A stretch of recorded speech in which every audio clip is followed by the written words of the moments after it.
Le bout du tunnel! Reste à savoir si il est sorti sur quelque chose de bien, mais voilà, enfin, la fin du monde humain, chiant sans intérêt pour la plupart, que je ne vais pas vraiment regretter, clairement pas, ou vraiment c'est juste les derniers préparatifs, où on crée de la menace superflue. Parce que sérieusement, on aurait pu se passer de ça, ça serait revenu au même, mais voilà. Et c'est pas affreux du tout dans l'absolu, puisque ça essaye d'appuyer un petit peu les liens de personnages qui se sont créés. Le problème, c'est que la plupart de ces liens me font ni chaud ni froid, me convainquent pas plus que ça. Donc, c'est clair et net que ça n'a pas énormément d'impact pour moi. Mais au-delà de ça, c'est un conflit d'épisodes assez basique, où évidemment, il y a le FBI avec Monsieur X qui va donc aller contre les plantards et toute la bande va s'organiser pour les secourir juste avant de repartir enfin sur Amphibia. Et je pense que si vous aviez mis en place cette configuration mieux, si j'en avais quelque chose à foutre des personnages, et si les liens instaurés avaient un poids particulier pour moi, ça aurait pu me toucher particulièrement, mais j'ai fait correctement, voilà. Donc ça commence sur donc Terry, la scientifique jeune super sympa qui est totalement dans le délire alors qu'une fois de plus elle les connaît que d'un demi-épisode rapidement, qui finit de bosser sur la machine. Donc elle a trouvé le truc pour la bonne destination. En fait ça agit avec une certaine tonalité, une certaine musique. Anne se souvient de ça, donc très vite il trouve la bonne adresse. Le petit problème c'est que c'est pas assez puissant. C'est pas assez puissant et donc va y avoir ce besoin de trouver cette puissance. Et ils se disent, oui, il y a moyen d'acheter des amplis, des générateurs suffisants pour atteindre les 2,21 gigawatts, mais ça va pas être si simple. Hein. Alors qu'on met un petit peu en avant ce qu'il faut laisser derrière. Ce sur quoi je vais me pencher à la fin de la vidéo, puisque ouais, il y a les plantards qui se disent on va enfin retourner chez nous, c'est génial, ce danger avec la menthe géante à laquelle on est habitué. Ah, référence à la saison 1, c'est pas la pire référence celle-là, hein, vraiment pas. Donc ils se préparent pour ça, ils vont, je sais pas, au brico-dépôt, ou je sais plus comment on appelle ça, cette espèce de marché en tout genre du coin, qui est une sorte de délire personnel des Boom Choy apparemment, où ils s'achètent des derniers trucs. Il y a les planteurs qui sont des gros connards qui utilisent à fond leur carte de crédit pour s'acheter tout et n'importe quoi, des tas de conneries au passage.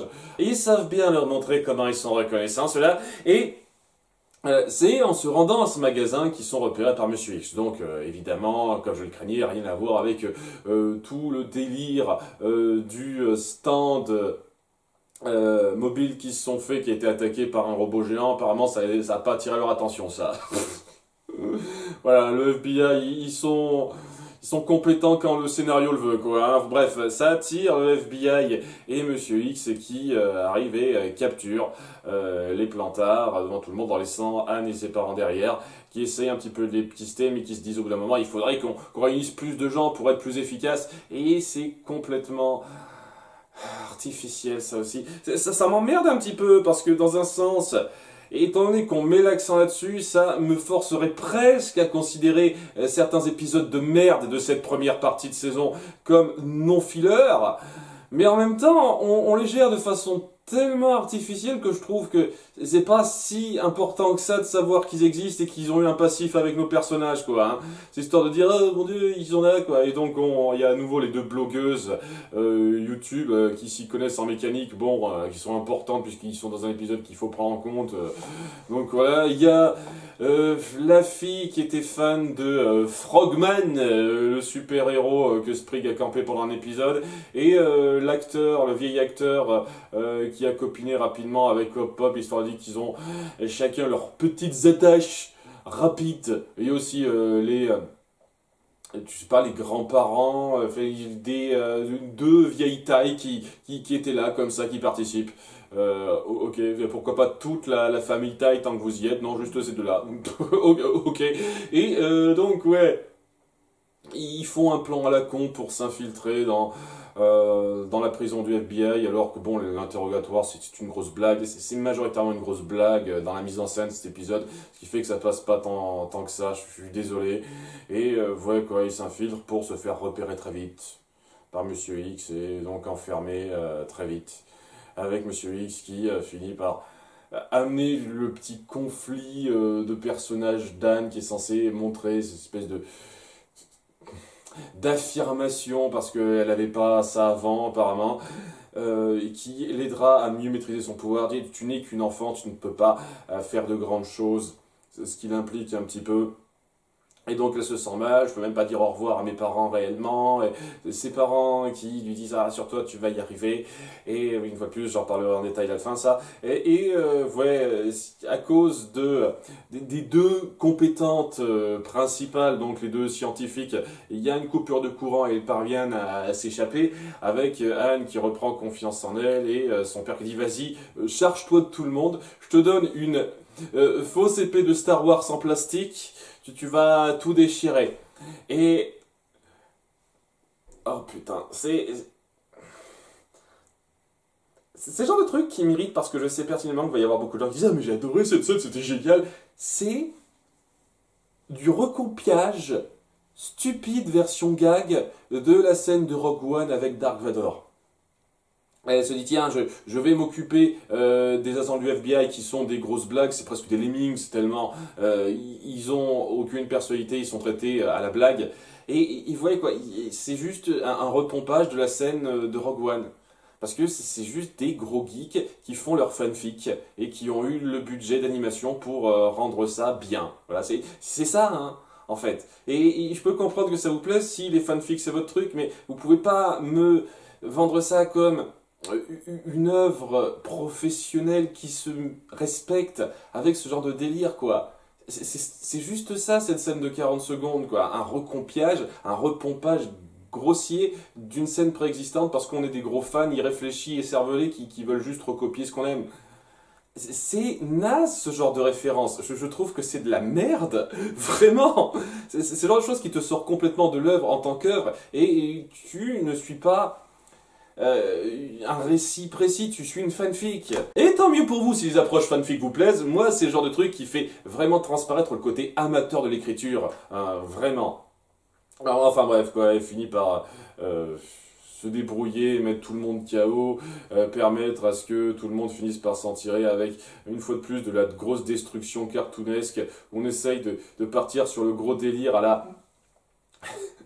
à la excuse à la con dans le doublage VO de Dragon Ball Z, pour ceux qui ne connaissent pas. Tu vois, il y a un moment donné, il y a plusieurs moments, il y a des gens qui meurent sans discrimination parce qu'il y a des gros méchants qui n'hésitent pas à tuer des gens. Et on essaie de trouver de plus en plus d'excuses pour dire en fait non, ces gens meurent pas, pour la censure dans le doublage, pour ceux qui savent pas. Et ça donne tellement cette impression à un moment donné quand ils détruisent deux camions qui les pourchassent et qu'ils explosent, ils disent ah c'est bon, ils ont leur airbag, ils s'en sortent. Les camions ont explosé.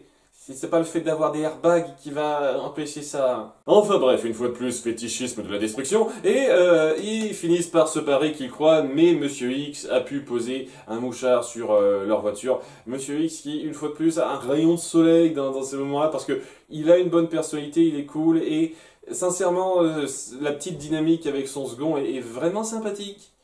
Le truc, c'est qu'on fait ça très rapidement, et c'est vraiment dommage qu'on en fasse l'antagoniste un petit peu antipathique dans sa considération d'Anne, parce que je trouve sincèrement qu'il aurait pu être plus que ça si on avait fait de ce personnage autre chose que l'antagoniste secondaire du moment. Mais c'est tout ce que c'est, donc ouais, ça va pas plus loin que ça pourrait, malheureusement. Et donc, ouais, ils retournent donc à l'endroit du portail. Ils pensent qu'avec les générateurs qu'ils ont piqués, ça va marcher, mais non, il n'y a pas assez de pouvoir encore, et pas de veine.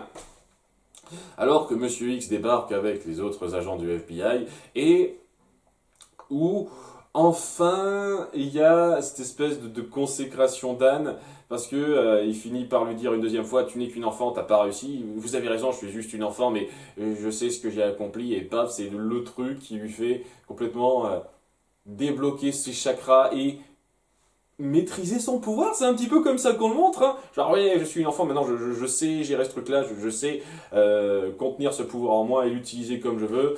grâce à ça, donc, elle parvient à utiliser cette magie pour agrandir le portail, parce que voilà, elle pouvait le faire depuis le début. Ouais, c'est ça le truc qui a fait complètement comprendre ça, j'ai un petit peu de mal. Et alors que la mante géante arrive et donc que le FBI aura quelque chose à se mettre sous la dent, ça partira pas de nulle part, ils finissent par partir avec Anne qui lance un dernier regard à ses parents avant de quitter la Terre et retourner à Amphibia. Et ouais, on va en parler de ça.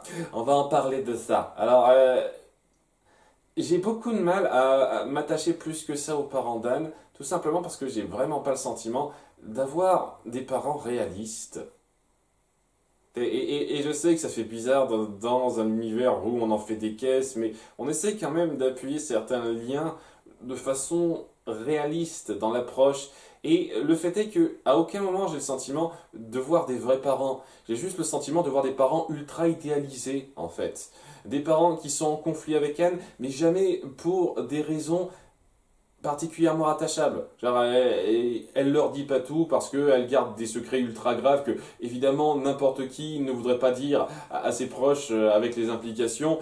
Et tu t'intéresses pas à notre communauté alors qu'elle était là pour nous, ce qui est vraiment ultra spécifique. Mais au-delà de ça, ça a toujours été... On est derrière toi, c'est trop excitant ce qui t'arrive, on veut participer au truc, voilà. Ça n'a jamais été les parents qui s'inquiètent vraiment pour ce qui se passe. Ça n'a jamais été les parents qui se disent « Ok, ma fille a des super pouvoirs, elle veut retourner dans un endroit dangereux pour aider à défaire une tyrannie avec des pouvoirs magiques, donc je devrais m'inquiéter pour elle. Je devrais dire, ok, est-ce qu'il n'y aurait pas moyen de faire autre chose? Est-ce que tu te sens bien avec ce qui se passe? Il n'y a aucun moment où tu ressens cette inquiétude de la part des parents par rapport aux conséquences graves qui pourraient arriver à leur fille avec ça. Et ils sont toujours en mode, ah, c'est trop excitant ce qui arrive, on est derrière toi, tu vas y arriver ma grande, on t'a préparé un petit sac à dos pour ton voyage, reviens-nous vite, merci, bisous, au revoir. Ça essaye d'appuyer un tout petit peu le côté, ah, je vous dis au revoir, vous allez me manquer, mais au-delà de ça, t'as pas ce sentiment que ses parents s'inquiètent énormément des conséquences graves de cette situation, en fait.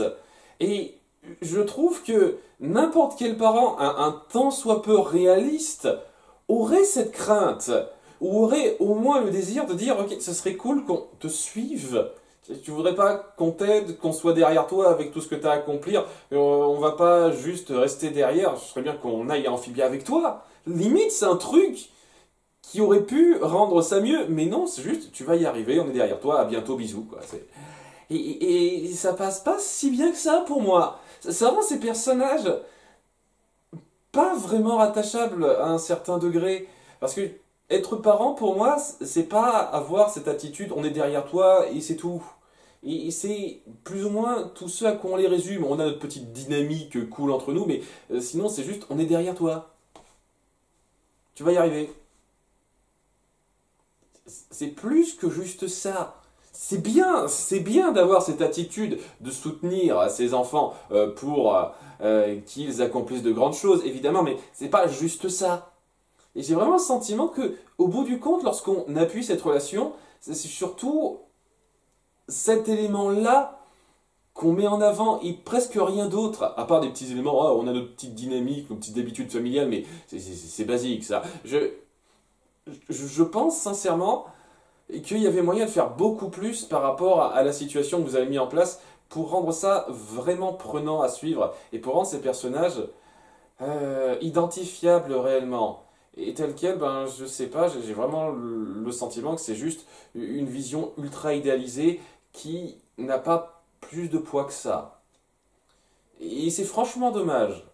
Lorsque dans la saison 2, il y avait ce moment où Anne regrettait sa mère, le fait qu'il y a ses petits défauts et qu'elle ait tendance à lui gueuler dessus, et quand même, malgré tout, elle la pleurait beaucoup et sentait une certaine attention de la part de Sprig qui lui a perdu sa mère très jeune, s'en souvient pas très bien.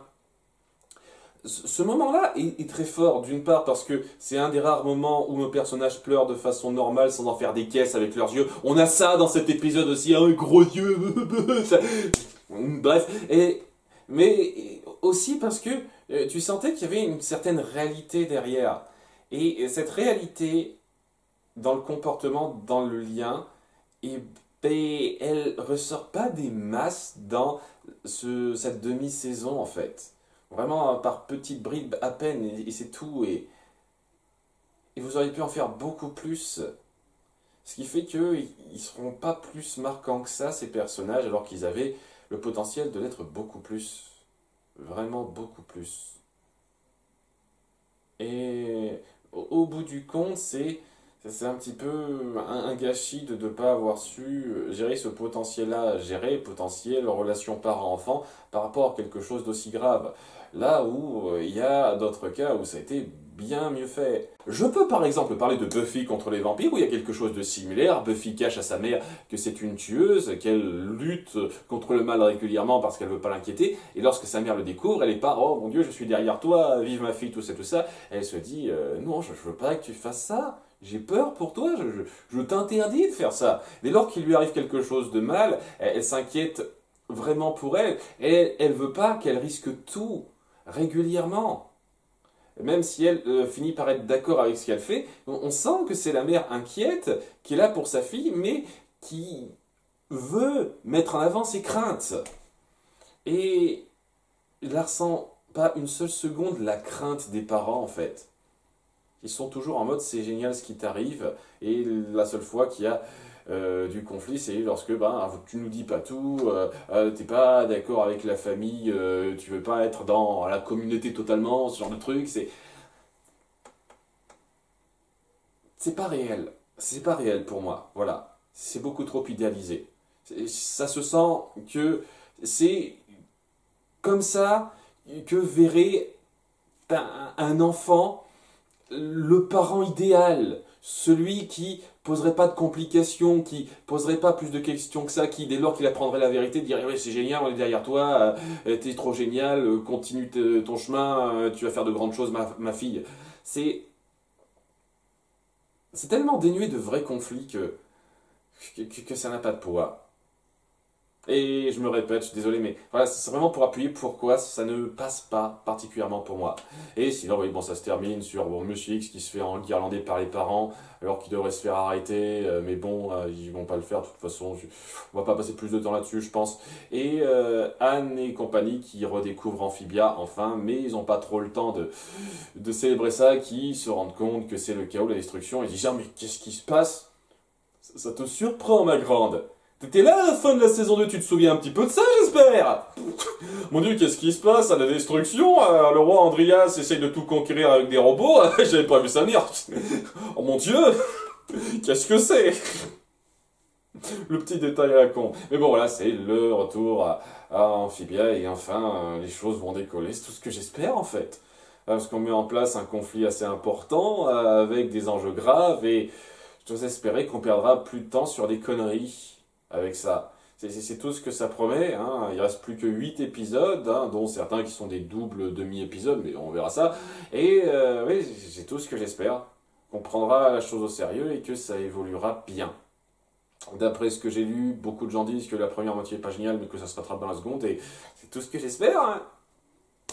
Fais-moi plaisir pour cette dernière partie et essaye de faire en sorte que je passe au moins du bon temps sur tes derniers épisodes, série, ce que ça me laisse sur une dernière bonne impression. C'est tout ce que j'espère. Donc, je suis ouvert, Amphibia. Je laisse une dernière chance de m'époustoufler. Ne la gâche pas, hein, on verra bien. En attendant, à bientôt pour l'épisode 11. Bye.